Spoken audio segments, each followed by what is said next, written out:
The shift to remote and hybrid work over the past 2 years has accelerated application development on cloud infrastructure. However, securing these new assets has lagged behind. Qualys CloudView, the next generation of cloud security posture management, delivers an end-to-end multi-cloud security and compliance solution encompassing the entire application lifecycle from build to runtime. CloudView enables enterprises to assess their cloud security and compliance posture, identify risks and gaps, auto-remediate issues, proactively enforce best practices, and prove compliance in audits rapidly and efficiently. Identify your most vulnerable cloud assets by visiting securityweekly.com/Qualys.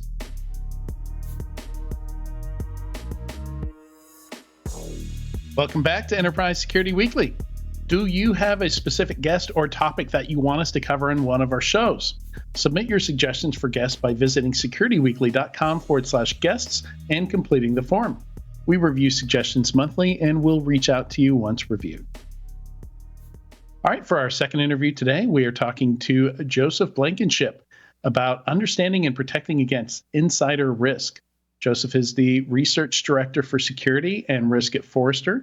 As Research Director, he guides the analyst team researching security leadership and also helps clients develop security strategies and make informed decisions to protect against cyber attacks. Welcome to the show, Joseph. Hey, thank you for having me. I'm going to go with JB after this. I've heard enough people call you JB just before we went live again that now I feel awkward calling you Joseph. As you should. All right. So let's lay a little bit of foundation here. So when we're talking about insider threat, I love this topic because when I was a chief incident handler, when I worked on the enterprise side, like I didn't have any cool outside attack stories. Like I've got nothing from back in those times. Of course, it was back when we didn't see quite as many of those. The company I was working for wasn't quite as visible as others were. But still, most of what I was dealing with were insider threats. And I feel like a lot of those stories go untold. And like the outside perspective, I wonder if you come to the same conclusion or if you see the same things, JB. But I feel like people don't fully appreciate how much of that there is just because it doesn't get announced publicly. Like a lot of these are just handled internally and nobody ever hears about them. Yeah, it's like one of those things where people don't like to air the dirty laundry. To me, like insider, when insider threat happens, especially if it's a malicious sort of incident, there's a tendency, I think, to not want to report that if you don't have to. The research, Forrester's research, actually indicates, though, that about 26% of data breaches are directly attributed to some sort of insider threat, whether that's maliciousness, hey, I meant to do something bad, or accidental, I tried to get around a policy and just goofed up, or I just made a mistake in some way. Well, let's take that to the next logical step, and I believe you break down insider threat into a couple different categories. So if you could outline those for us, I think that would be great. Sure. Yeah. I mean, the one that everyone always thinks about, they hear threat, they think about the malicious person, right? The person that intends to go do something. Maybe they're stealing data. They're moving to a new job, so they want to take stuff with them. Maybe they're angry at the company, so they lash out. They sabotage something. There's a lot of like really interesting examples where, especially folks that locked up systems, they locked people out of networks. Maybe they wrote a little code to kind of do a little logic damage bomb on the way out the door. Yep. Yeah. Then like I said, you've also got sort of what I call the accidental insider. They realized that there was a safe data handling policy, but they figured, hey, it doesn't apply to me, maybe, right? I don't want to lug a laptop home, so I'll just email all this work home to my and this will show my age, right? I'll email it home to my Yahoo account, and I'll just work on it at home. And what they don't realize is, as soon as they send protected data outside, the secure area, then technically it's a data breach. It could also be, something like they left the computer unlocked and somebody got into it that way, or they saw that they knew they had a safe data handling policy, but they decided to use Dropbox anyway, even though it was banned, or anything like that. The last one would be a compromised account. Sometimes it's really hard to ascertain whether or not an account's been compromised, or if it's a user that's kind of gone rogue. And I think that Adrian, kind of getting back to your background as an incident responder, is one of the first things to figure out. Is this the actual user ID, or has someone compromised that ID from the outside? Right. Yeah, and that can be either really obvious or not obvious at all, depending on how the attacker has connected to that account and is leveraging that account. Like if they're leveraging it, like something we saw recently, the Circle CI breach, looked like the engineer unintentionally installed malware, thinking it was something else, right. which is now a new trend we're seeing. We just covered this in the news last week, where Google's just shuffling out all kinds of sponsored links that link to malware, and right. You can't trust any Google sponsored links anymore. Like, I thought this was a solved problem years ago, but I'm curious if that's what happened to Circle CI in this case. So once you're on the person's laptop, like you can look pretty legit, right? Right. Well, if you remember a couple of years ago, this happened to Twitter as well, right? They kept calling it insider threat, and it started looking more and more like a couple of engineers had their accounts compromised. Whether or not they allowed those accounts to be compromised, I think that's up for question, but it definitely was an external actor using the internal IDs. Yeah, definitely cases where you see the angry ex-employee or the soon-to-be ex-employee. the soon-to-be angry ex-employee. Yeah. Or I mean, that's one of the things that came out of Mudge's testimony about Twitter and how bad the controls were there. Saying like thousands of developers had access to the private code base, and a couple of them just popped up on Twitter and said, "Hey, haven't been there 18 months, still have access to everything." Right. By the way, do you want to buy into my Bitcoin scheme? Yeah, let's auction off my private Twitter access. Oh man, Sean, go ahead. You've got a great question. I approve of this question because that's my favorite movie. Thanks, Adrian. Hey, GB, good to see you. Meet you. When I hear the term insider threat, I tend to think of Dennis Nedry, the character in the movie Jurassic Park. And so right? he was paid money to steal specific items from the park, specifically the DNA information that could be used to clone dinosaurs. What tends to drive or motivate insiders for this insider threat type perspective? Is it corporate espionage, which may involve money or Bitcoin, or is it something else? Yeah, what a phenomenal question. And by the way, I think that movie is like an example of several different types of insider. Right, you've got sabotage because he locks everyone out of the systems. You've also got the IP theft. Yeah, typically we see several motivations. So certainly the financial motivation that happens. Hey, I can make some money with my with my access, or with the data that I can take with me. Sometimes it's motivated by, hey, I have a feeling of ownership. I worked on this code. I built this client base. I did all of this work. I built this IP. I'm going to take it with me to my next gig to get a head start. That's one of the reasons they hired me, perhaps. It could be that I've got some sort of ideological thing. Like I found out, this is just, theoretical kind of movie stuff, right? I found out the company was dumping toxins into the water. So I feel like I should expose that and dox them, or take a bunch of documents with me and expose it. It could be some sort of hey, I'm just angry at my manager. Adrian, you kind of alluded to something that's happening right now, all over the news, especially in the tech world. We're laying people off left and right. So maybe my friends got laid off. I realized I'm going to be a target of a layoff, and so I'm either going to hedge by stealing data, or maybe I'm going to be angry and do something to do some damage, damage some systems, write some bad code, lock people out of systems. There's plenty of examples where people have kind of done that on the way out.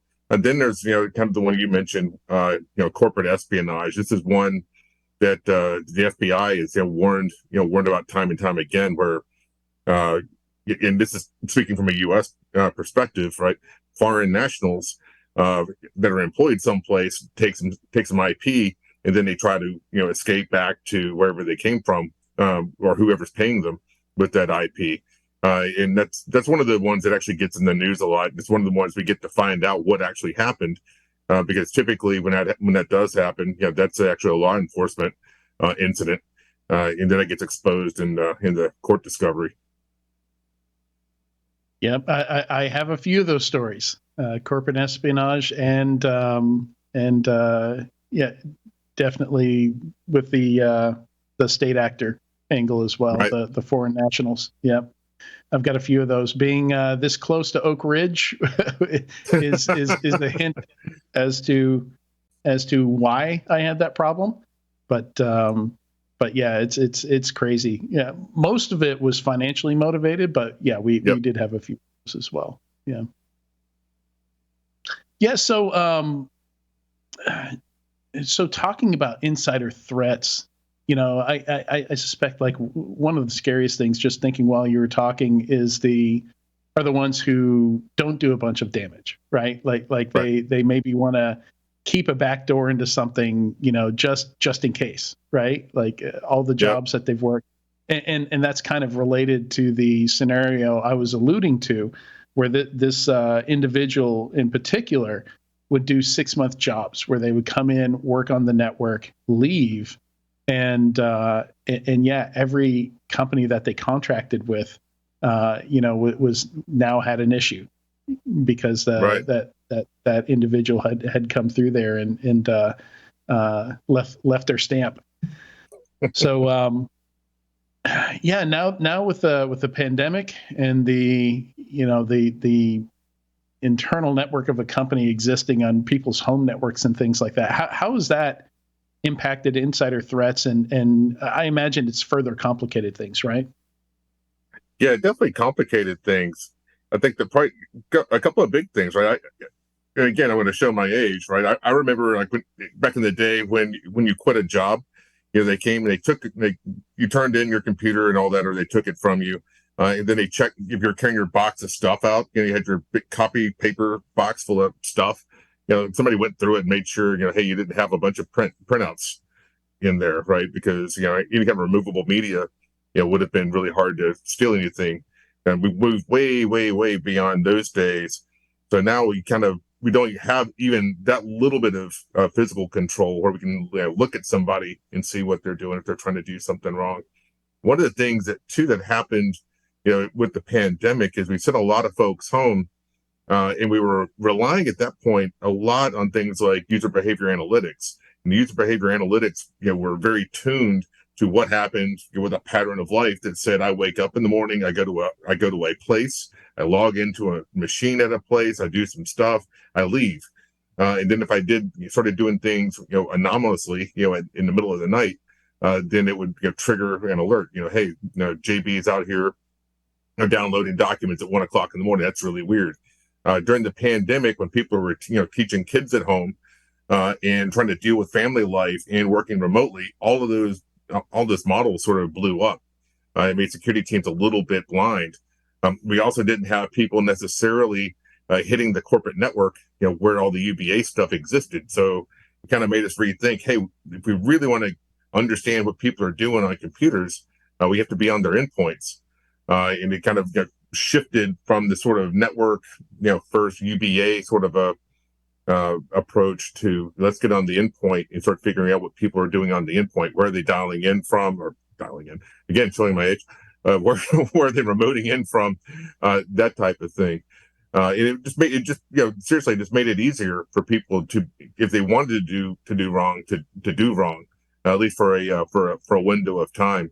I think the other thing that happened, right, is there was a lot of unease. Am I going to lose my job? Are we all going to, make it through this? And so, when things like that happen, people start, trying to hedge their bets. They may collect a little extra data.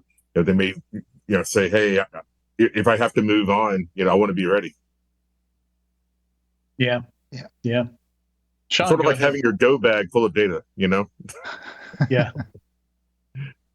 Do you feel that organizations that are targeted by the external attackers, the things that we hear about in the news, do you think they're more likely to have insider threats or threat issues versus not? Or do you think that matters at all? I mean, certainly industry and the type of company they are, but effectively, are there do you think that, or do you feel like motivations tend to align between attackers from the outside versus attackers from the inside, the insider threat scenario? Yeah, I think a big part of it too is access, right? If I feel like I've got unfettered access to something, right?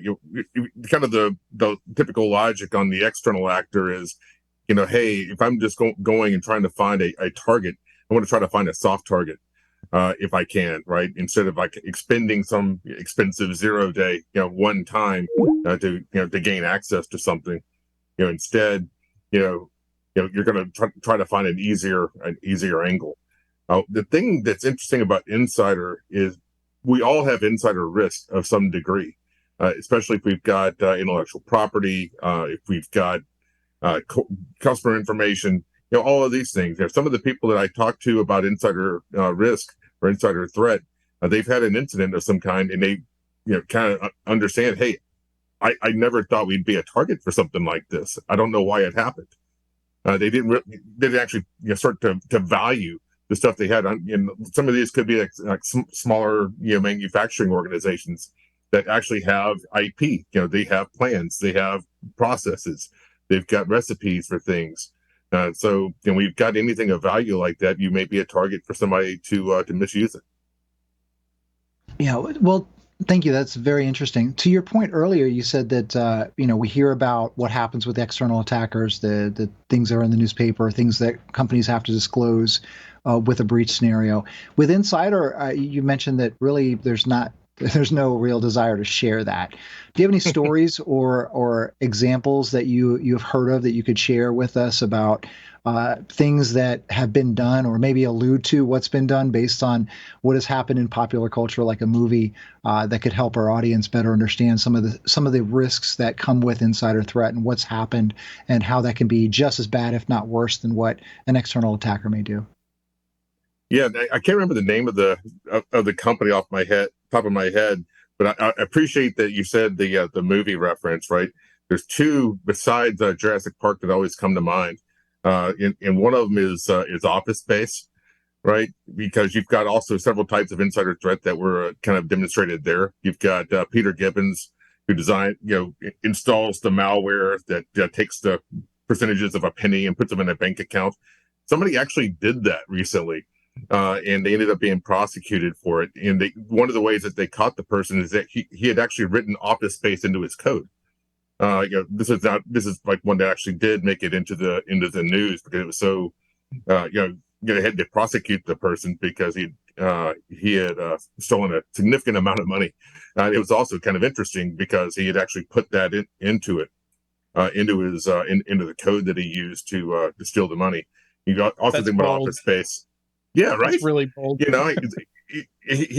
was actually pretty smart. He didn't use the same bank that he worked for when he wrote it. At least he wasn't that dumb. But he did put Office Space into the code. That's one of the ways he got caught. But if you think about the movie Office Space, you've also got the character Milton Wadhams with his red stapler. And he got so upset about, he got fired, he took his stapler, they put him in the basement, all those things, he got disgruntled. Then what did he do? He lit the building on fire, right? So you've got Peter and you've got Milton, and Milton ended up making off with all the money that Peter tried to give back, for anybody who's paying attention to that whole scenario. So yeah, I mean, there's stuff like that. That's sort of the movie example. Some of the other things that happen though that sort of get swept under the rug are way more mundane. They're not necessarily like some sort of I've created some kind of malware and that type of thing. It's more of just trying to take IP. And typically there's a series of things that you can follow. Like if you are doing some sort of behavioral analysis and kind of looking at what users are doing, they'll start exhibiting behavior where they're getting ready to steal something. They'll start staging data. They may start changing file extensions, or they'll zip it up and encrypt it and say, "Oh, full security, they'll never know."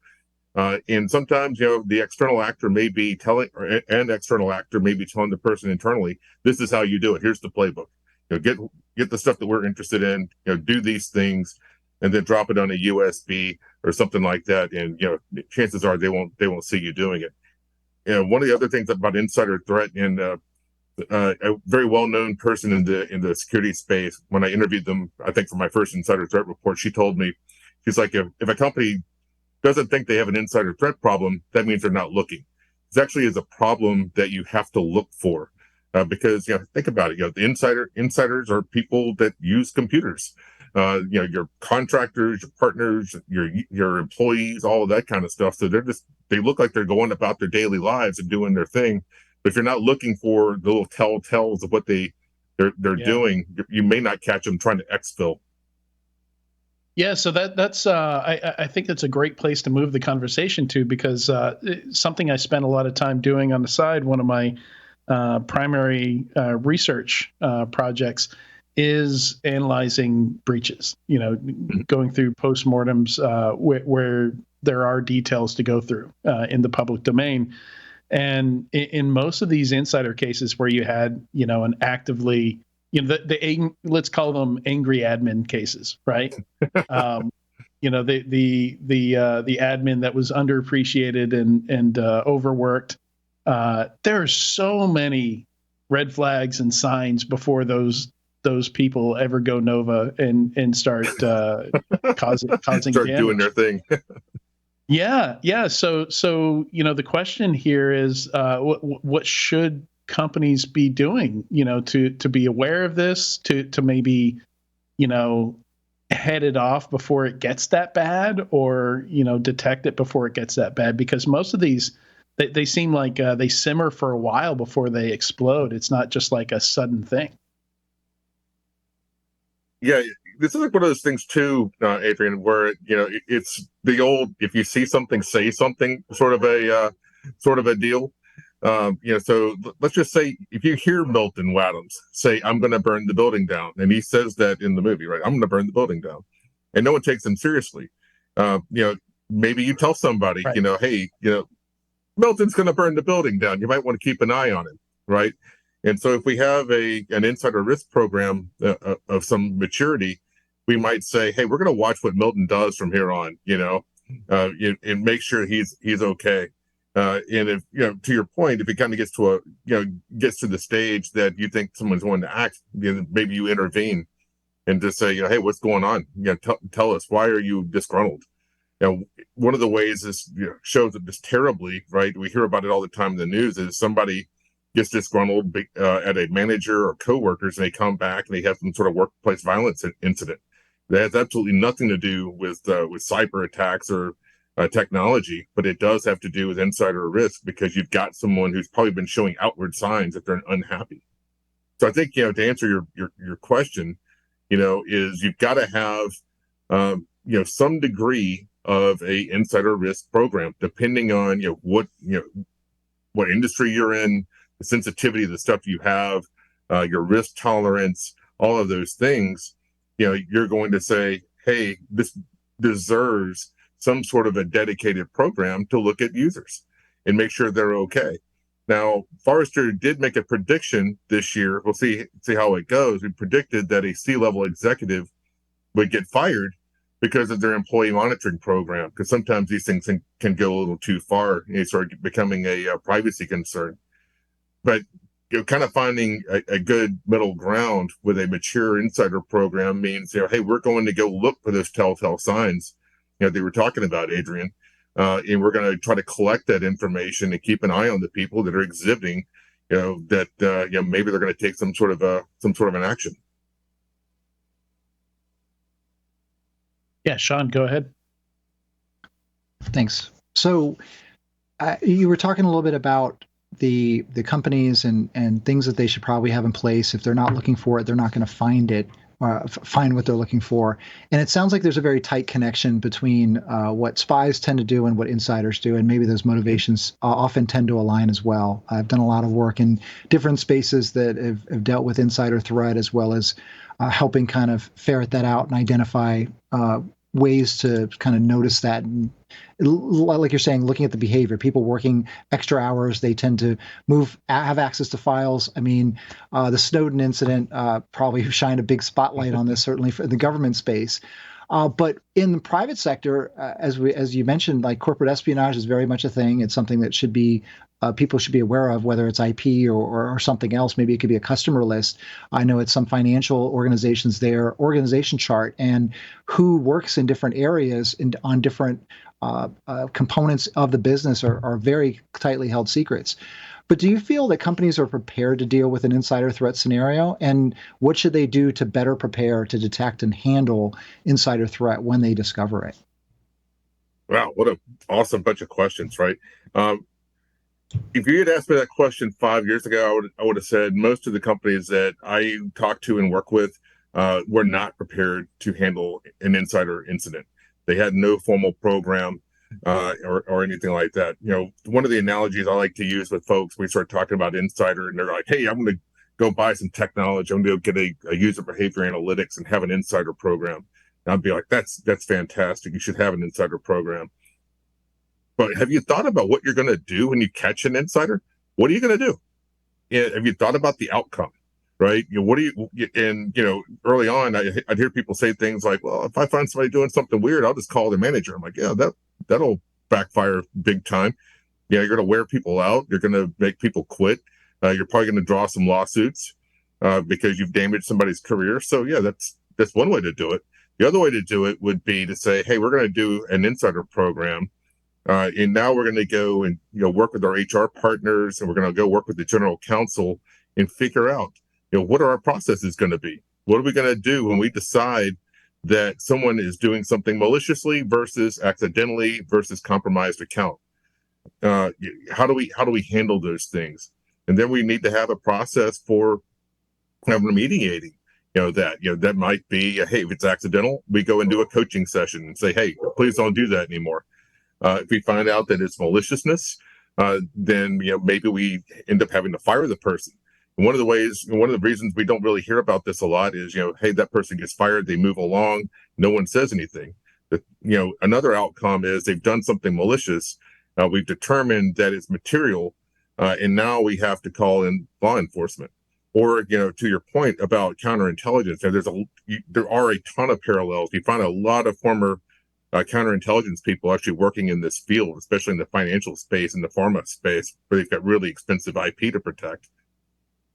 But then becomes a law enforcement, sort of a thing, especially with foreign nationals, where you have to bring in, perhaps the FBI, and you have to prosecute the person. And then that's when, to Adrian, to your point, right, we actually get to read what happened. What was the chain of events that led us here? But if you don't have all of those things kind of prescribed, and you haven't already figured out the process, you actually open yourself up to some litigation, potentially, corporate brand damage, all the unfun things that can come from pointing the finger at the wrong person. Yeah, we've got some of our listeners have probably guessed or know already. We've got a back channel chat in the Slack, and we were talking about like your example with the tell their manager. Like the first thing me and Sean are thinking is, what if the manager's in on it? What right? if they're involved? Those are the best too, right? Like when you find out, like there was one someone was telling me about where the CFO was actually the person behind the whole thing, and the CFO had compromised a SOC analyst. So the SOC analyst was pushing down the alerts. And then there was somebody else that actually was moving the money around in scheduling wire transfers. And so they actually caught a conspiracy between the CFO, a SOC analyst, and then I guess somebody else in the finance department that was instrumenting all of the whole thing. But yeah, to your point, they had caught the person with the wire transfers and they called the CFO. The CFO just goes, "Oh wow, that's a surprise to me. Wow."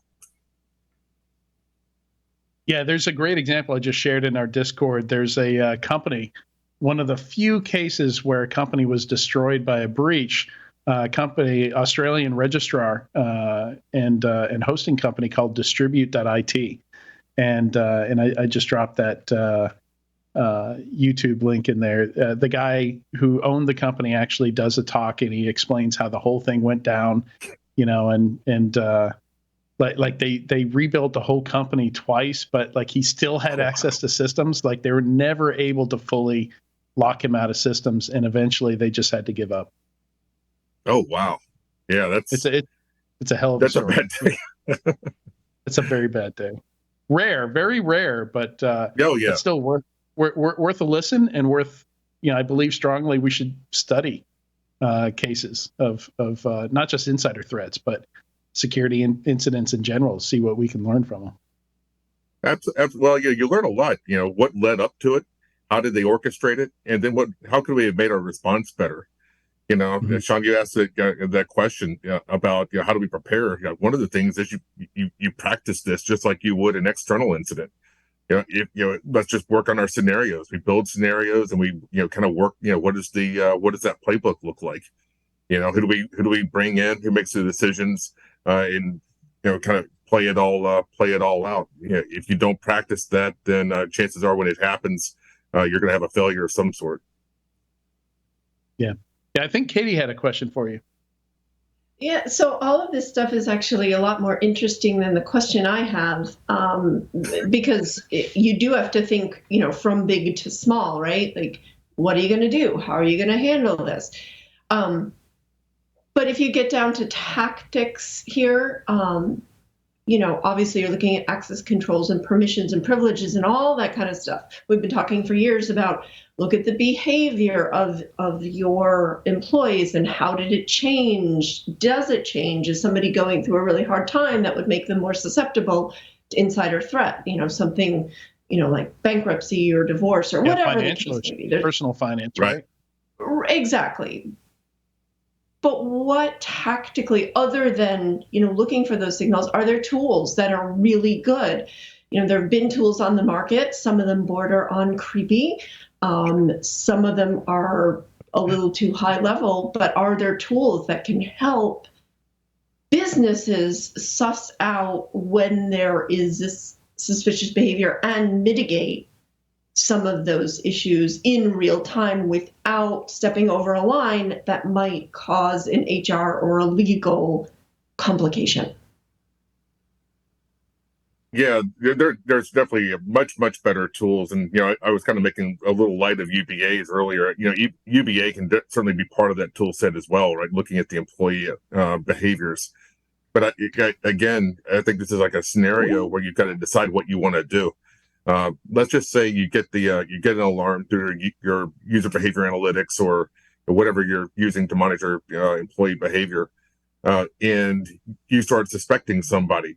Do you immediately say, hey, I'm going to lock this person out of the account? Or do you immediately say, I'm going to do a password reset, something that could tip them off? Or do you want to gather enough evidence that if you need to fire them, call law enforcement, or do anything else, you're going to go and start evidence collection? So it becomes more of a forensic exercise. So there's obviously tools that'll help you do that. I think one of the other things that has come online in the last probably 5-ish plus years have been dedicated insider threat tools. Things that are in to your point, Katie. Some of these things are borderline creepy. And one of the things I tell companies all the time is like, okay, you're going to do employee monitoring. Make sure you separate anything you're doing for performance monitoring from your security program. If you try to blend the two things, you've really muddied the water. You've also kind of created an attitude of distrust, with your employee population. We've done some research that kind of said, hey, don't go overboard with your monitoring program. Make sure your monitoring program, makes some sense. So I'd say it goes from looking at the employee behaviors. There's also tools that do file behavior monitoring. They can actually kind of look to see how people are working with files. If they're doing things like changing file extensions, encrypting data that maybe they shouldn't have, or they're moving them to directories on the computer. All these things that kind of like look like suspicious activities. When you put them all together, just taken one by one, they're fairly benign, but taken together, they indicate a pattern of behavior that will probably indicate that they're going to do something wrong. But yeah, I think it's actually probably more of a suite of tools. Even getting to something as old school as DLP. If you get enough DLP alarms on somebody, and you combine that with some HR data, hey, this person's gotten several warnings about threatening coworkers, or this person had a bad performance review, or this person's on the short list maybe to not be here anymore. You put all those things together, now you've got a case to say this person's going to do something probably not on the up and up. As far as sort of our work situation goes, obviously there was a mass migration from offices to home offices, and now we're more of a work from anywhere, remote work, hybrid work type situation. And you need to give access. You need to make it easy. It's obvious that work from anywhere works. Businesses are getting great benefits from it. But is there some sort of trade-off in terms of privacy and monitoring that companies can lean on? Because it would be easier if somebody had malicious leanings. It would be easier for them in a remote environment in some ways for some things to cause trouble. Yeah, I've got an opinion as a security person, right? If you're on a corporate issued device, accessing corporate issued things, working with things that were created while you were an employee, you should not have a overwhelming expectation of privacy. I know that opinion is not shared in some countries and by a lot of people, but largely in the U.S. that's also the prevailing wisdom. Right, you should not have this expectation of privacy on a company owned system. One of the things I also advise people about is don't tell people how you're doing, a insider risk program, but tell them you have one, and educate people about the responsibility they have when using corporate systems and with working with anything that was created, on company systems or on company time while you're an employee, all those kinds of things. For one thing, if you can prove that you told the person that what they were doing was wrong, that does indicate maliciousness. Definitely helps you should this thing go to court. That's something I advise people all the time. I'm like, treat every insider incident as if you're going to end up in court, either them suing you or you prosecuting them. If you've got everything buttoned up, you've got your evidence collected, you've done all the processes, by the book without exceptions, you're going to be a lot happier should that day in court happen. It's a lot of extra work, though. No, right? Yeah, no, it totally is. But think about it, right? Closet full of forensic copies, forensic hard drives, and notes, and yeah. And then if somebody targets those files, you're screwed. Yeah. Well, that becomes like the argument I used to have with people, where they wanted to keep all their their security logs. Like, hey, we've got an on-prem repository in our SIM for all these security logs. I'm like, why do you think you're better at securing those than a cloud provider? And and they would be befuddled by that question. They're like, well, I guess probably not. Yeah. No, it was a great point you had there. Back when I used to be a chief incident handler on the enterprise side, I also talked to all the new classes, all the new folks that would come through for orientation, and I would give them that talk. I give them that spiel of, we can see what websites you go to, we can see your email. Please don't put me because I'm like, it's me personally, guys. Like, please don't put me in a situation where I have to read your email and go through your browsing history. Like, I'm just asking, please don't put me in that position. And I don't know if it helped, but I feel like they needed to know that I've just been through some awful investigations, stalking, like not FBI level stuff, but certainly like local law enforcement stuff. And it's a rough gig sometimes. Definitely a rough gig. I've talked to some insider risk professionals, and they have a program, exactly what you're talking about, Adrian, where they're actually kind of leaning into, let me educate everyone about safe data handling. and the fact that we do have a program here, to make sure that all of our data is protected. Not necessarily that, Big Brother is watching you, but, hey, we're going to make sure that we don't have bad actors, or if we do have bad actors, they get caught. And try to reinforce that if you see, somebody here or suspect somebody is doing a thing, please report it, and give them an out to be able to report that even anonymously, so they can, kind of flag whoever that person is or that ID is, and, take a look.